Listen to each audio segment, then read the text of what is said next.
welcome. I'm James Milan, and I'm here with M.K. Merelice, who is the Green Rainbow Party candidate for State Auditor. Thanks so much for coming in to talk with us today. My pleasure.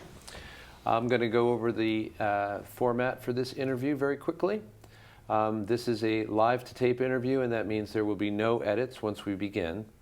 None of the questions have been pre-screened, and there will be a strict limit enforced of 2 minutes to respond to each question.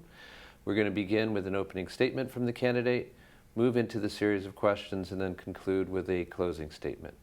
So with that taken care of, we now invite you to give an opening statement. Thank you. Ask yourself, who's looking out for the interests of everyday people? What is the state doing that instead continues to make our environment unhealthy, especially for all our children? What is the state doing that helps to create the huge immoral gap between low-income workers and the corporate elite, transferring wealth from those with less to those with a lot? Hello, I'm Merelice, candidate for State Auditor, and I believe that the state's resources are more than financial. They are also human and environmental. Too often, we lose our human talents and lay waste to our planet. As a former department manager in both the nonprofit and corporate worlds, I bring the experience and judgment needed to make sure all the state's resources are properly managed to benefit people and the planet. Thanks very much. And we'll move right into the questions now. I'm sure I don't need to remind you, but I will let you have 2 minutes to respond to each one. All right, thank you. So first question is, what principles should drive the state audit process, and how would you prioritize these principles in practice, including how would you prioritize which offices should be receiving audits? Well, the Office of Auditor is primarily a watchdog function, and because I am not taking any corporation, any lobbyist contributions to my campaign or contributions from corporations that hire lobbyists, I feel that I bring the independence that is needed to be a genuine watchdog. And also, I'm not, as you just mentioned, part of the 2 major party machines on Beacon Hill. And again, can bring the independence that is needed. And that is certainly a principle that would guide my work. Another one of the responsibilities, of course, is to detect fraud. And we certainly need to uncover anything that abuses the system. But fraud has many faces. I believe that when people who need the state's services are overlooked, neglected, ignored, that is a form of fraud. And that is something else that I would look out for. Okay, thanks. And what makes you the best candidate for this office at this time? Part of it is the independence that I just referred to. I also have managerial experience. I have managed departments, so I know what it takes to manage a department budget, make sure that it is used effectively and efficiently. I know what it is to interview and hire well-qualified people for the job.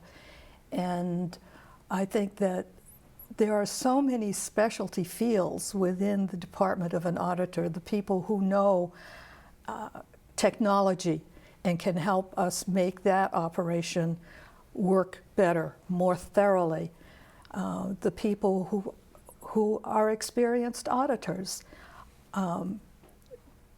That is the ability that I bring to the department to be able to detect and hire the appropriate personnel. One other talent, I guess I could call it, is a sense of teamwork. That would be one of the first things I would want to do in the department, is get together with all of the employees, hear what their goals and dreams are for their work, what motivates them so that we're all on the same page and we are functioning as a team. And then we broaden that team so that we are including the people that put us there in the first place, or at least put me there, and through me put the employees there. So I would include the voting public as part of my team. Thanks. You'd already mentioned in a previous answer the watchdog capacity.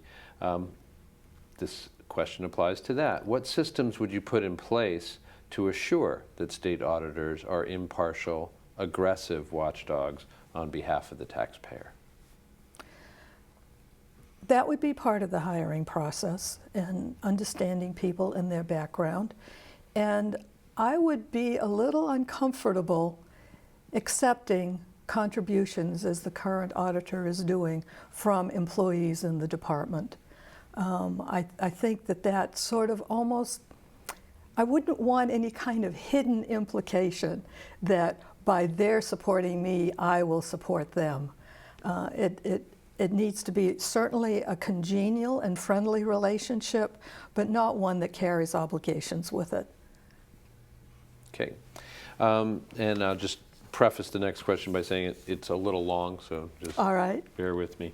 The Office of the State Auditor is committed to ensuring that every dollar given to state government is well spent, and that state agencies and contractors follow the rules regarding public spending. The Office of the Inspector General is also committed to preventing and detecting fraud, waste, and abuse. In your opinion, are the two offices essentially duplicating their functions and missions, and therefore arguably wasting valuable resources? I think that there's opportunity for cooperation among all of us who are working for the public good, and I would look to cooperate rather than overlap, I would hope. And also, I bring a different view, as I mentioned in my opening statement. I think that our resources go beyond financial, that they are human and they are environmental. And when you talk about duplication, that also implies is the tax-paying public getting their money's worth?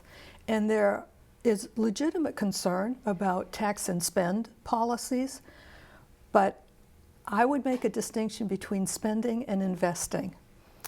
And let me give you just one quick example. Right now it costs $45,000 a year to keep somebody in prison.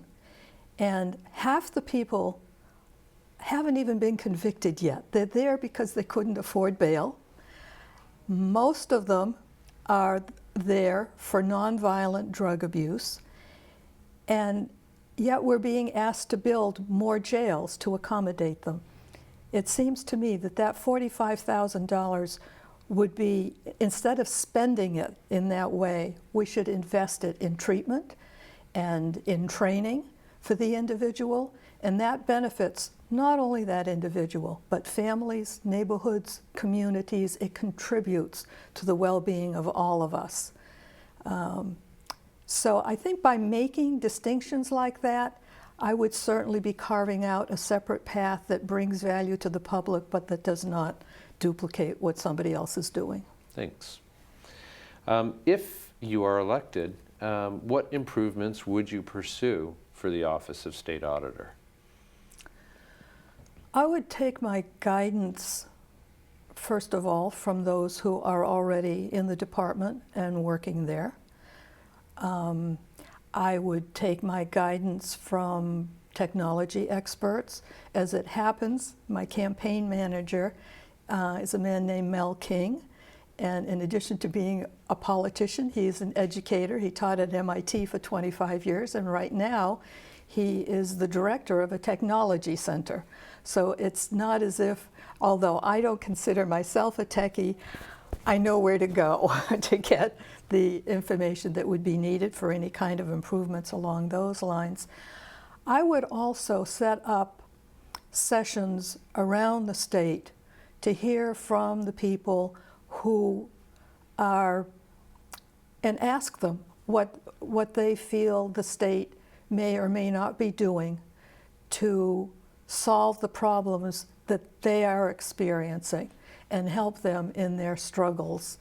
I think that kind of input and validation, both of what we are doing well and what we're doing poorly, is a perspective that needs to be brought to Beacon Hill. We need to change the debate. We need to change the conversation on Beacon Hill.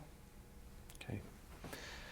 Since government auditing is about finances as well as compliance and performance, how would you ensure that your auditors have enough relevant knowledge to be able to identify which issues really rise to the level of a finding? And what standards would you use for that? The standards would relate to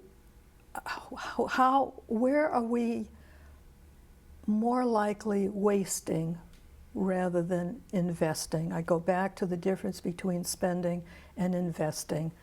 In some cases, it could be little things. The state has a lot of public land, most of it along highways and at exit ramps. And instead of just accommodating cars and trucks, could it be a wind farm, a solar farm, a place to grow fresh vegetables? It's looking at people's everyday lives and at the state of the environment, which I consider to be in a crisis state. And perhaps you need to repeat your question. I think I'm addressing it. But yeah, it had to do also just with ensuring that auditors would have the relevant financial knowledge that they would need in order to determine, what the extent of the of activity your office would need to engage in. That would go back to what their past experience is, what their references are. It's not advanced science. It is traditional good due diligence when you're either interviewing somebody, hiring somebody, reviewing their performance from year to year, and building a trusting relationship. Okay. And I'll just preface the next question by saying that it calls for, I think, perhaps a little speculation on your part, and we understand that. Okay. Regarding question number 3 on the ballot, if voters choose not to repeal the state's casino gambling law and casino licensing and operation therefore goes forward, what are the implications, if any, for the auditor's office? And assuming you would have some oversight role in that flow of money, how would you approach that? What troubles me about the casino question is that it is, I think, presented in a misleading way. It talks about maybe some of the many jobs that might be available on the local level. Most of those are really, really low-income jobs. As auditor, I would want to determine how the employees are being treated locally. But again, what disturbs me is that most of that money is going out of the state. It's going to an out-of-state corporation. They're the ones that are making the dollars and cents. So I would want to audit from the point of view of how can that casino operation and the funds, the income it generates, stay within the Commonwealth. Okay. And in reviewing your own work over the past year, what is one thing that you wish that you had done differently, perhaps, and or what lesson, a lesson that you may have learned? I'm an elected town meeting member in Brookline, and I'm on quite a number of boards: the Green Space Alliance Board, the Selectmen's Zoning Bylaw Committee, an Affordable Housing, CDC, Community Development Corporation. I feel as if I'm learning every single day. I'm learning about the environment, in regard to the Green Space Alliance, and also community, what does CAB stand for? Community Advisory Board? I don't know. I'm speculating myself. Climate Action Brookline. There you go. Climate Something Action totally Brookline. different. Yes. What I learned, because Brookline is also a green community, which I believe Arlington is too. That's correct. And therefore, we had a Solarize Brookline program the way you had a Solarize Arlington program.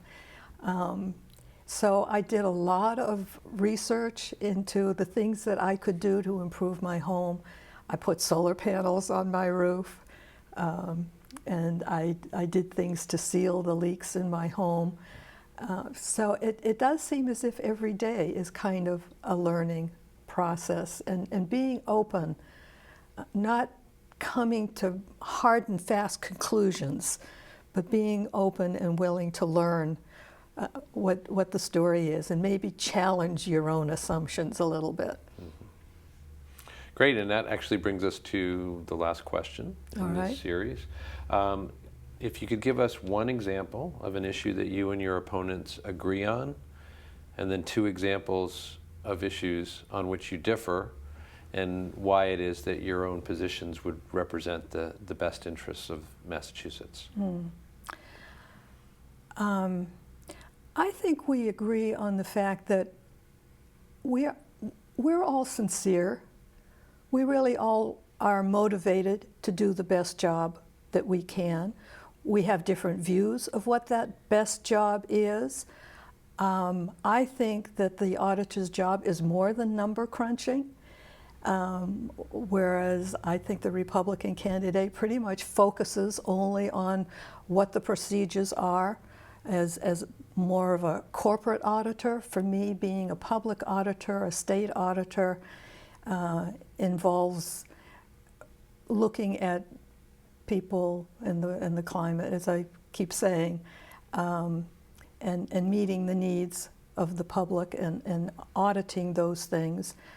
I think our backgrounds differ.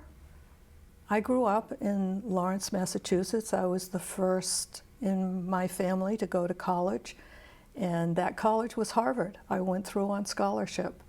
I made my family very, very proud. So I bring a broad perspective. When people ask kind of what my background is, it's very mixed, because I know what it is to be in a gateway city. And in fact, I would say one of the biggest differences is that I and my Green Rainbow Party colleagues have introduced a community uplift initiative, which would target some of the most struggling cities and towns in the Commonwealth. And what makes our initiative different is that it is the people in those cities and towns who know their struggles, who know their solutions, that would come up with programs for ending poverty and ending unemployment. Thanks very much. And that, in fact, concludes the questions I have to ask you, and we will invite you to give a closing statement. Thank you. We often hear the phrase, "speak truth to power." The great African-American author Alice Walker said, "The most common way people give up their power is by thinking they don't have any." We can speak truth from power when we don't give it up.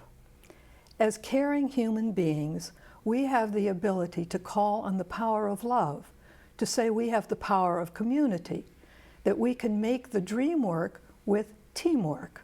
For voters, that means also exercising the power of the vote and voting for the good of people and the planet, voting for the values you want instead of what you're told you can get. There's so much cynicism about the power of corporate money on elections that many people don't bother to vote. That's dangerous, because without voting, there's no democracy. I ask for your vote for Merelice for State Auditor, November 4th. Thank you. And we want to thank Ms. Merelice for coming in and speaking with us today. And as she said, exercise your own power to vote on November 4th. For Arlington Public News, I'm James Milan. Thanks for joining us today.